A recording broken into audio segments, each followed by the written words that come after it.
Sa ngalan ng Ama at ng Anak at ng Espiritu Santo, Amen. ang pagpapala ng ating Panginoong Heso Kristo, ang pag-ibig ng Diyos Ama, at ang pakikipagkaisa ng Espiritu Santo naway sumainyong lahat. At sumayo rin. Mga kapatid, aminin natin ang ating mga kasalanan upang tayo'y maging marapat gumanap sa banal na pagdiriwang. Inaamin ko sa makapangyarihang Diyos at sa inyo mga kapatid, na luba akong nagkasala sa isip, sa salita at sa gawa, at sa aking pagkukulang. Kaya isinasamo ko sa mahal na Birhen Maria, sa lahat ng mga anghel at mga banal, at sa inyo mga kapatid, na ako'y panalangin sa Panginoong ating Diyos. Tawaan tayo na makapangyarihang Diyos, patawarin tayo sa ating mga kasalanan at patnubayan tayo sa buhay na walang hanggan. Amen. Panginoon, kaawaan mo kami. Panginoon, kaawaan mo kami. Kristo, kaawaan mo kami. Kristo, kaawaan mo kami. Panginoon, kaawaan mo kami. Panginoon, kaawaan mo kami. Manalangin tayo. Ama naming makapangyarihan, ipagkaloob mong lagi naming ikaligayang ikaw ay paglingkuran, sapagkat walang maliw at walang kahulilip ang kasiyahan kapag sumasamba kami sa iyong kapangyarihang nagpapairal sa tanang sanlibutan. Sa pamamagitan ni Jesucristo kasama ng Espiritu Santo, magpasawalang hanggan. Amen.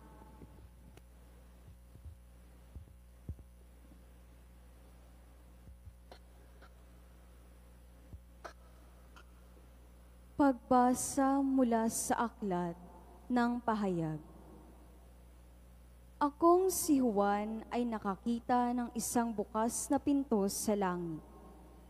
At muli kong narinig ang tinig na gaya ng isang trumpeta na ang sabi, "Umakyat ka rito at ipakikita ko sa iyo ang darating na mga pangyayari." Walang ano-ano'y kinasihan ako ng Espiritu at nakita ko sa langit ang isang trono at ang nakaluklok doon. Ang mukha niya'y maningning na gaya ng mahalagang batong haspe at kornalina. May isang bahagharing kakulay ng esmeralda sa palibot ng trono. Nakapaligid dito ang 24 pang trono. Nakaluklok ang 24 na matatanda.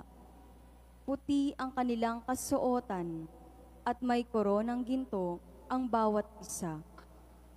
Mula sa trono'y gumuguhit ang kidlat, kasabay ng malalakas na ugong at nakatutulig na kulog. May 7 nagniningas sa sulo sa harap ng trono. Ito ang 7 Espiritu ng Diyos. Sa harap ng trono, may tila dagat na salaming sinlinaw ng kristal. Nakapaligid sa trono, sa bawat panig nito, ang 4 na nilalang na buhay, na punong-puno ng mga mata sa harap at likod. Katulad ng leyon, ang unang nilalang na buhay. Katulad naman ng baka, ang pangalawa. May mukhang katulad ng tao, ang pangatlo. At katulad ng agilang lumilipad, ang pang-4. 6 na pakpak ang 4 na nilalang na buhay. At tadtad na mga mata ang bawat isa sa loob at labas. Walang tigil ang pag-awit nila araw-gabi. Banal, banal, banal ang Panginoong Diyos na makapangyarihan sa lahat. Ang Diyos sa nakaraan, sa kasalukuyan at siyang darating. At habang umaawit sila ng papuri, parangal at pasasalamat sa nakaluklok sa trono, ang nabubuhay magpakailanman, ang 24 na matatanda na may nagpapatira pa sa harap ng trono at sinasamba ang nakaluklok doon, ang nabubuhay magpakailanman. Iniaalay nila ang kanilang korona sa harap ng trono at sinasabing, Aming Panginoon at Diyos, karapat-dapat kang tumanggap ng papuri, paggalang at kapangyarihan, pagkat ikaw ang lumalang sa lahat ng bagay. At ayon sa iyong kagustuhan, sila'y nilalang mo at pinananatili. Ang salita ng Diyos. Salamat sa Diyos. Banal ka, poong may kapal, Diyos na makapangyarihan. Banal ka, poong may kapal, Diyos na makapangyarihan. Sa banal na templo, ang Diyos ay awitan. Purihin sa langit ang lakas na taglay. Siya ay purihin sa kanyang ginawa. Siya ay purihin sapagkat dakila. Banal ka, poong may kapal, Diyos na makapangyarihan. Purihin sa tugtog ng mga trumpeta, awitan sa saliw ng alpa at tira. Sa tugtog ng tambol, magsayaw purihin. Mga alpa at plauta, lahat ay tugtugin. Banal ka, poong may kapal, Diyos na makapangyarihan. Ang Diyos ay purihin sa tugtog ng pompyang. Sa lakas ng tugtog, siya'y papurihan. Purihin ang poon ng mga nilalang. Banal ka, poong may kapal, Diyos na makapangyarihan.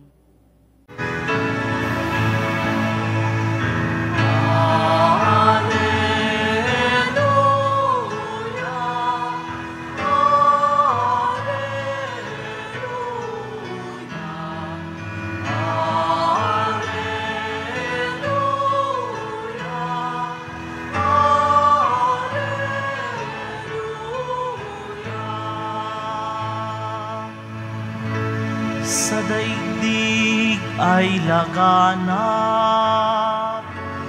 liwanag na sumisikat, salitang buhay ng lahat.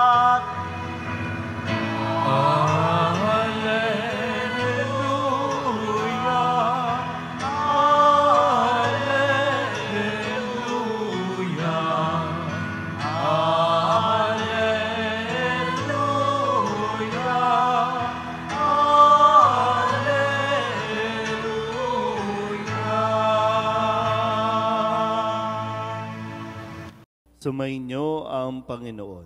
At sumaiyo rin. Ang mabuting balita ng Panginoon ayon kay San Lucas. Papuri sa iyo, Panginoon. Noong panahong iyon, isinaysay ni Jesus ang isang talinghaga sa mga nakarinig ng una niyang pangungusap.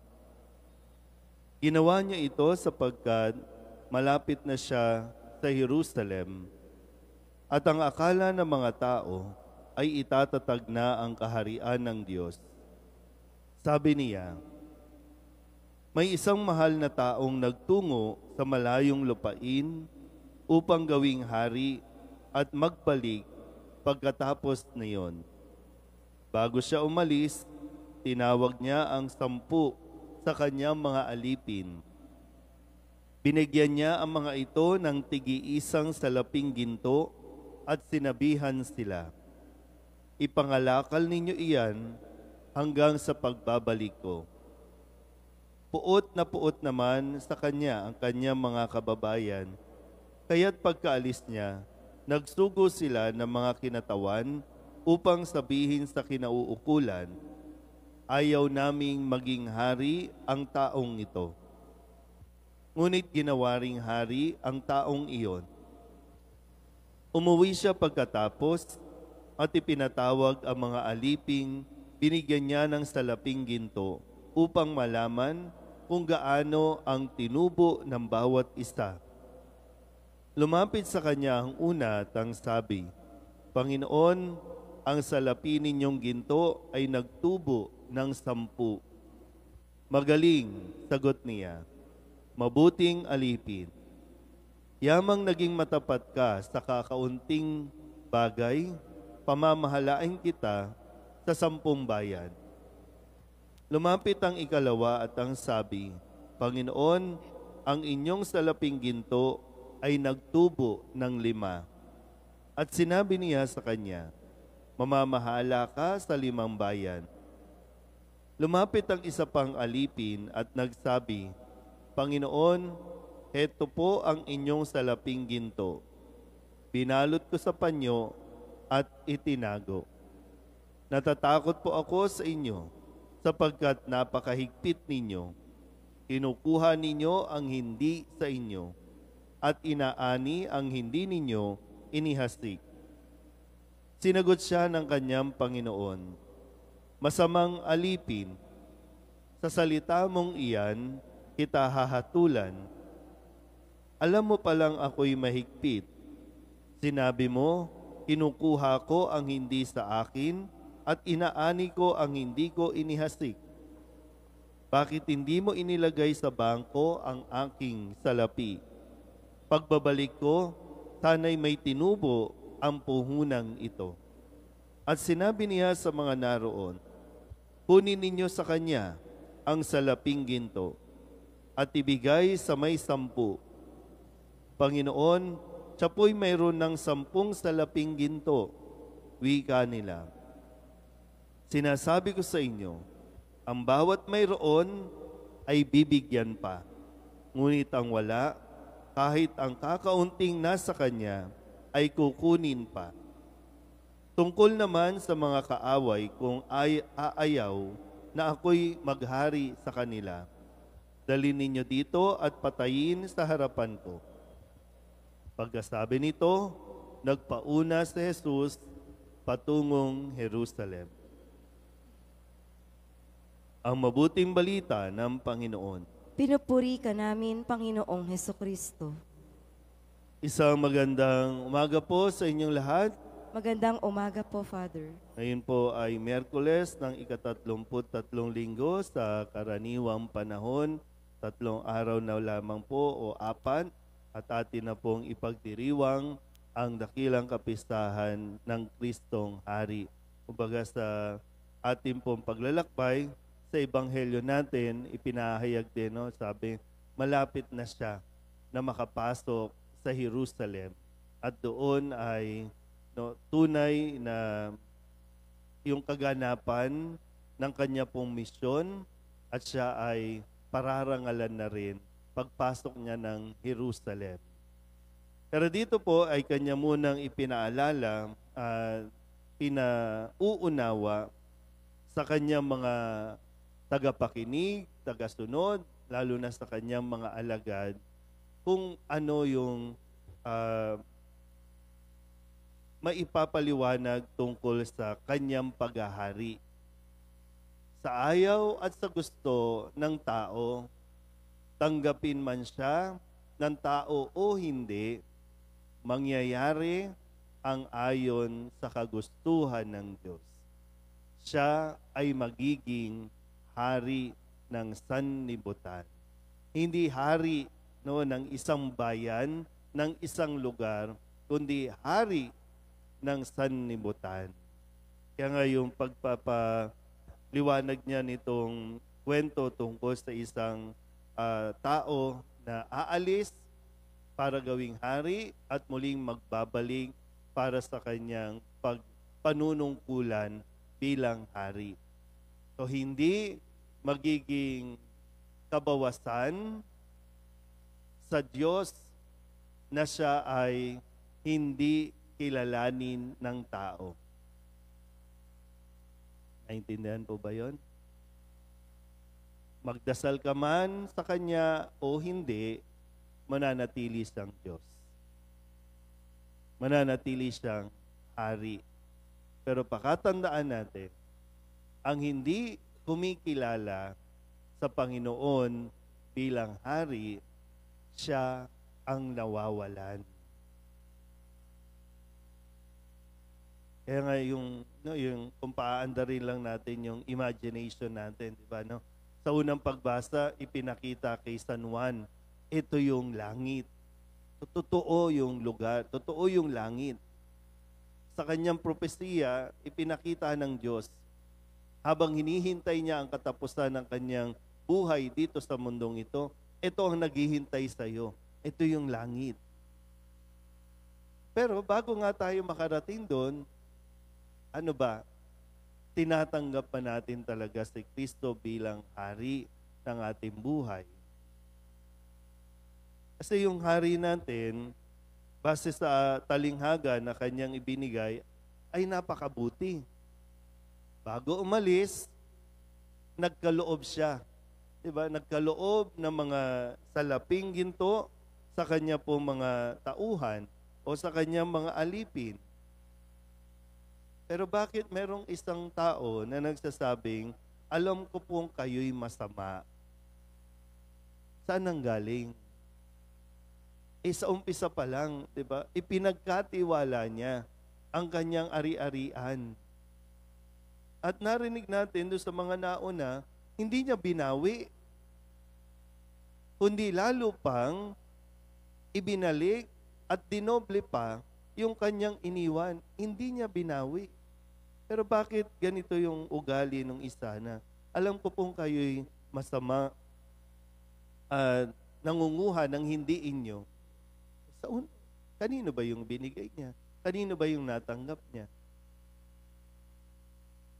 Kaya base sa kanilang mga naging pag-uugali, doon ibinase din yung pagpapala o parusang igagawad ng ating Panginoon. Tandaan natin mabuti, hindi tayo dapat bumalik, hindi tayo dapat humarap sa ating Panginoon na wala tayong improvement. Hindi pwedeng ganito lang. Umalis siya na ganito ka, babalik siya na ganito din, ay hindi po pwede yan.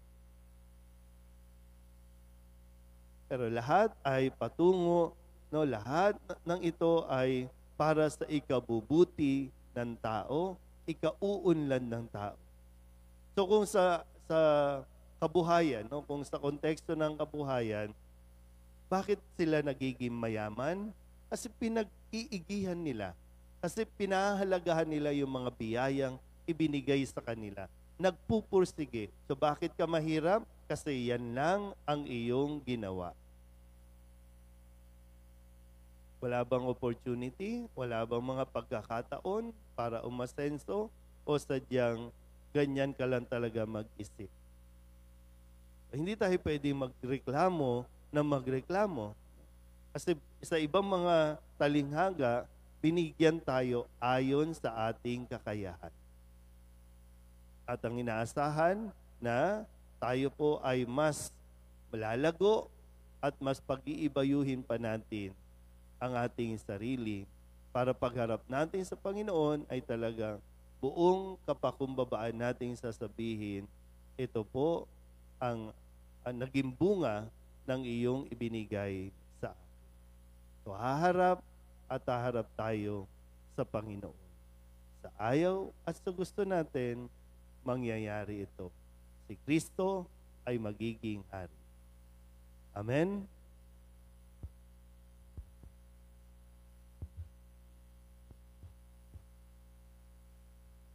Natitipon bilang mga anak ng Diyos Ama na tagapagbigay ng lahat ng kabutihan, may pagpipitagan tayong manalangin sa Kanya. Ang ating itutugon, Ama ng kabutihan, basbasan mo kami. Ama ng kabutihan, basbasan mo kami. Ang simbahan, naway hindi matakot sa mga pagsubok, kaugnay ng mga pagbabago, at magamit niya sa matuwid na pamamaraan ang mga biyayang ipinagkaloob sa Kanya. Manalangin tayo sa Panginoon. Ama ng kabutihan, basbasan mo kami. Ang lahat ng tao naway makibahagi sa kayamanan ng lupa ng may katarungan, pagkakaisa at kapayapaan.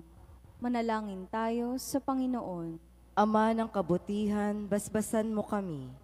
Tayo naway magkaroon ng malalim na pagpapahalaga sa simpleng buhay upang lubos nating madama ang patuloy na pagdaloy ng pag-ibig ng Diyos sa ating mga maliliit na gawang kabutihan.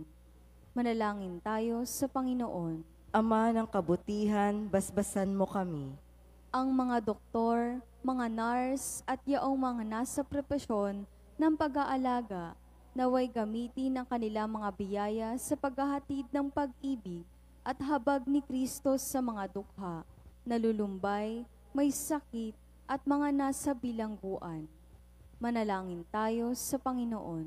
Ama ng kabutihan, basbasan mo kami. Ang mga pinagpalang yumao naway makasama sa walang hanggang kaligayahan ng Panginoon. Manalangin tayo sa Panginoon. Ama ng kabutihan, basbasan mo kami. Idulog din natin sa Panginoon ang ating mga personal na kahilingan, mga panalangin para sa ating mga pamilya, kasama din ang mga kahilingan ng mga nanonood sa online. Lahat ng mga misang pasasalamat, espesyal na intensyon, agarang paggaling ng mga may sakit, tang lahat ng mga kaluluwa na inihiling na ipagdasal sa misang ito. Ama ng kabutihan, basbasan mo kami. Ang lahat ng ito hinihiling namin sa ngalan ni Kristong aming Panginoon. Amen.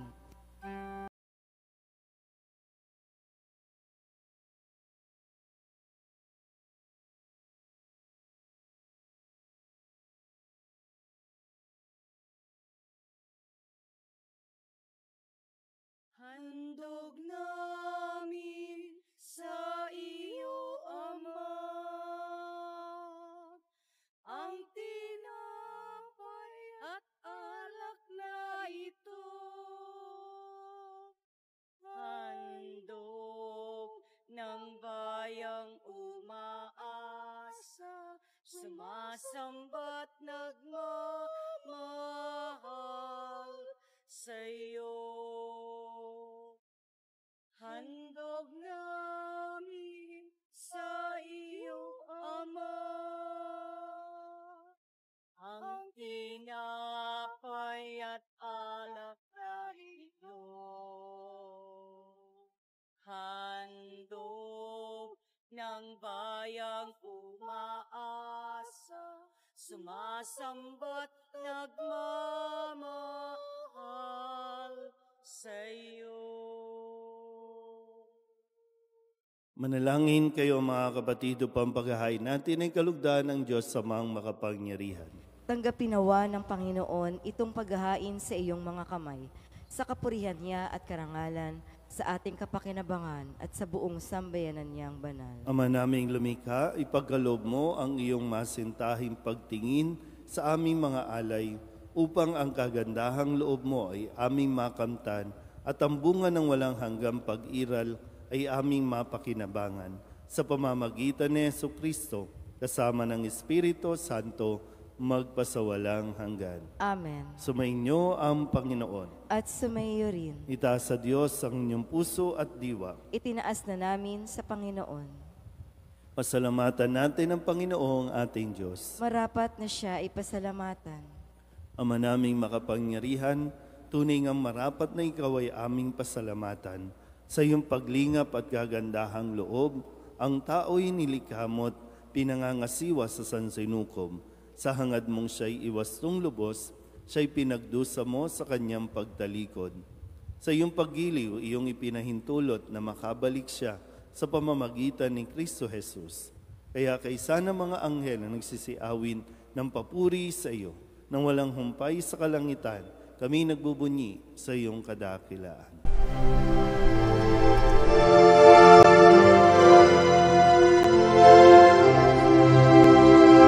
Santo, Santo, Santo, Panginoong Diyos makapangyarihan, napupuno ang langit at lupa ng kalwalhatian mo. Hosana sa kaitaasan,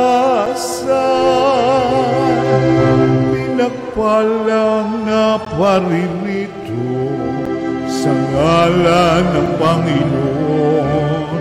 Hosana sa kaitaasan.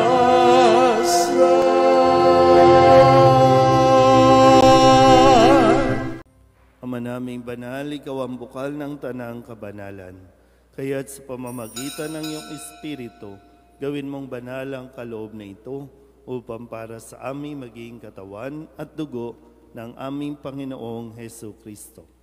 Bago niya pinagtiis ang kusang loob na maging handog, hinawakan niya ang tinapay, hinasalamatan kaniya, pinaghati-hati niya iyon, iniabot sa kanyang mga alagad at sinabi, "Tanggapin ninyong lahat ito at kanin, ito ang aking katawan na ihahandog para sa inyo."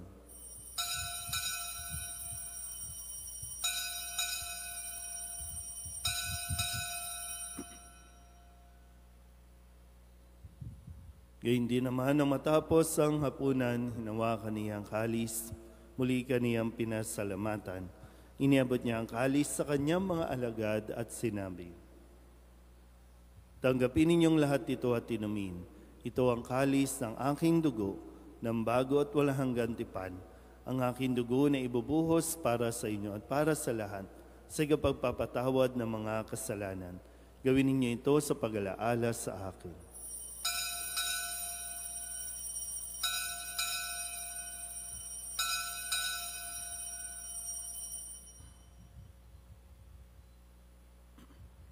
Ipagbunyi natin ang misteryo ng pananampalataya. Si Kristo'y namatay, si Kristo'y nabuhay, si Kristo'y babalik sa wakas ng panahon. Ama, ginagawa namin ngayon ang pag-alaala sa pagkamatay at muling pagkabuhay ng iyong anak. Kaya tiniaalay namin sa iyo ang tinapay na nagbibigay buhay at ang kalis na nagkakaloob ng kaligtasan. Kami nagpapasalamat dahil kami iyong minarapat na tumayo sa harap mo para maglingkod sa iyo.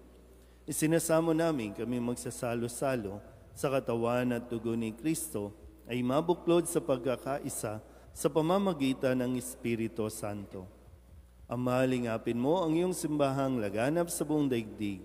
Puspusin mo kami sa pag-ibig kay San Francisco na aming Papa at ni Jose na aming Obispo at ng Tanang Kaparian. Alalahanin mo rin ang mga kapatid naming nahimlay na may pag-asang sila'y muling mabubuhay, gayon din ang lahat ng mga pumanaw. Kawaan mo sila at patuloyin sa iyong kaliwanagan. Kawaan mo at pagindapating kaming lahat na makasalo sa iyong buhay na walang wakas. Kaysa na mahal na Birhen Maria ni Ina ng Diyos, ng kabiyak ng puso niyang sa San Jose.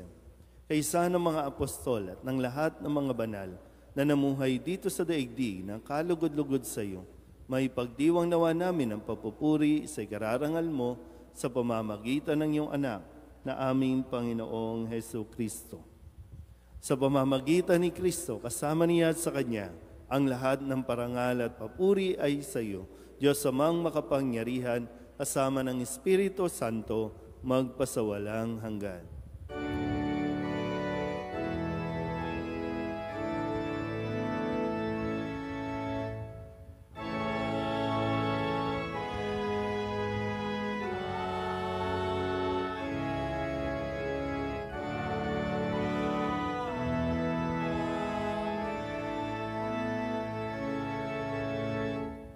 Sa tagubilin ng manakagagaling na utos at turo ni Jesus sa Panginoon natin at Diyos, ipahayag natin ang lakas loob.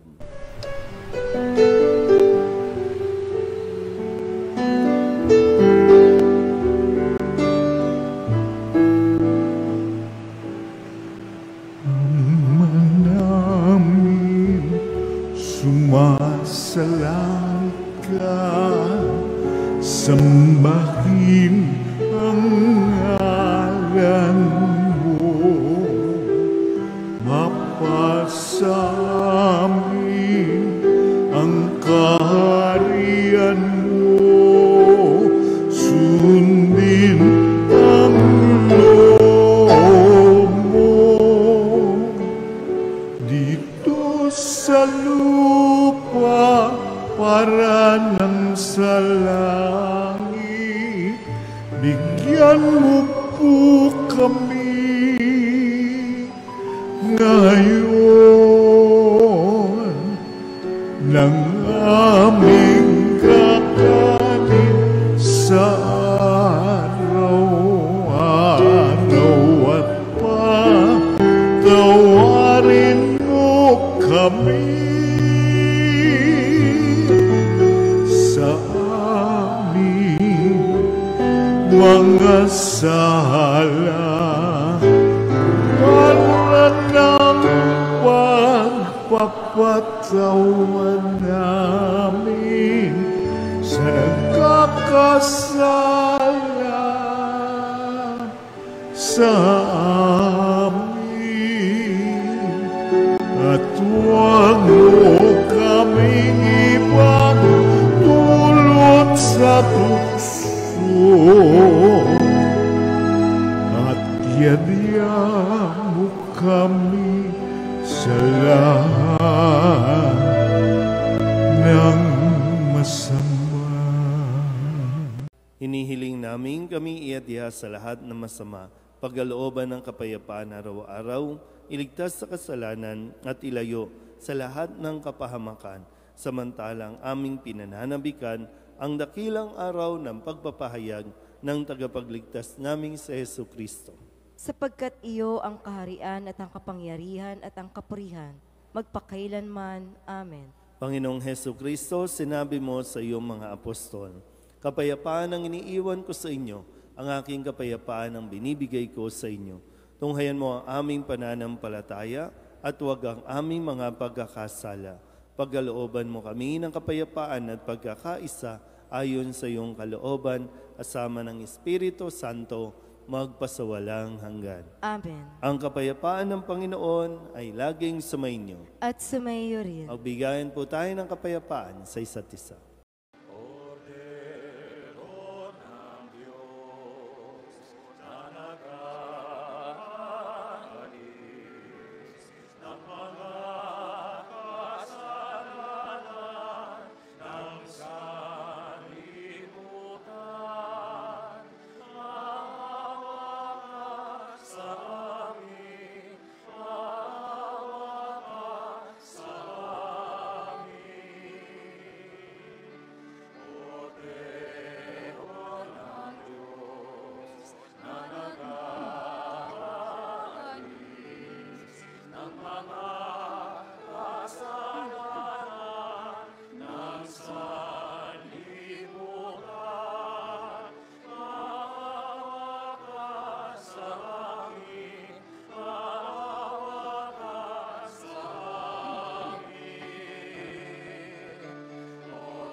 Ito ang kordero ng Diyos. Ito ang nag-aalis ng kasalanan ng sanlibutan. Mapalad ang mga inaanyayahan sa kanyang piging. Panginoon, hindi ako karapat-dapat na magpatuloy sa iyo, ngunit sa isang salita mo lamang ay gagaling na ako.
Manalangin tayo. Ama naming mapagmahal, sa pinagsaluhan naming banal na pakikinabang, ang aming nawang pag-ibig ay lalong madagdagan ng ginawa namin sa pag-alala sa anak mong mahal na nag-utos sa pagdiwang ang muling hapunan sa pamamagitan ni Jesucristo kasama ng Espiritu Santo magpasawalang hanggan. Amen. Mga kapatid, pag-ukulan natin ng panalangin ang mga yumao nating mga mahal sa buhay at ang lahat ng mga kaluluwa sa purgatorio. Mga anghel, mga banal, tanang nasa kalangitan, halik kayo at samahan. Ang mga giliw naming pumanaw sa piling ng poong mahal. Si Kristo ang mag-aakay sa kandungan ni Abraham upang doon ay humimlay. Ang mga giliw naming pumanaw sa piling ng poong mahal. Sa ilaw na walang hanggan, kapayapaan naway, pagkamiti ng may kapal. Ang mga giliw naming pumanaw sa piling ng poong mahal. Ama naming mapagmahal, inihahabili namin sa iyo ang aming mga kapatid na pumanaw sa buhay na ito. Huwag mo po silang pabayaan at pamalagiin mo silang buhay sa iyong piling. Alang-alang sa iyong awa at pag-ibig, patawarin mo sana ang kanilang mga pagkukulang at nagawang pagkakasala, dala ng kanilang kahinaan.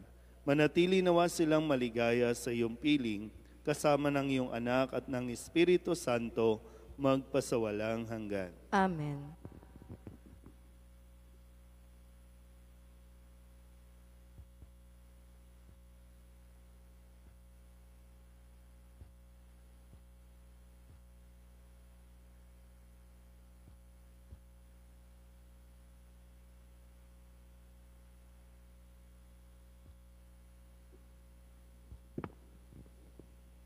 Kapayapaan kailanman ang igawad ng may kapal sa mga yumaong ating mahal.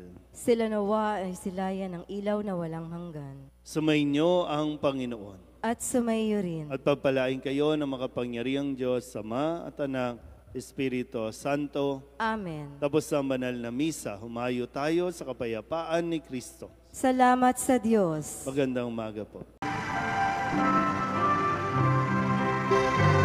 Nuestro Padre Jesus Nazareno, sinasamba ka namin, pinipintungo ka namin, aral mo ang aming buhay at kaligtasan. Nuestro Padre Jesus Nazareno, iligtas mo kami sa kasalanan. Ang krus mong kinamatayan ay sagisag ng aming kaligtasan. Nuestro Padre Jesus Nazareno, dinarangal ka na amin. Nuestro Padre Jesus Nazareno, nilulwalhati ka namin. Nuestro Padre Jesus Nazareno, dinarangal ka na amin. Nuestro Padre Jesus Nazareno, nilulwalhati ka namin.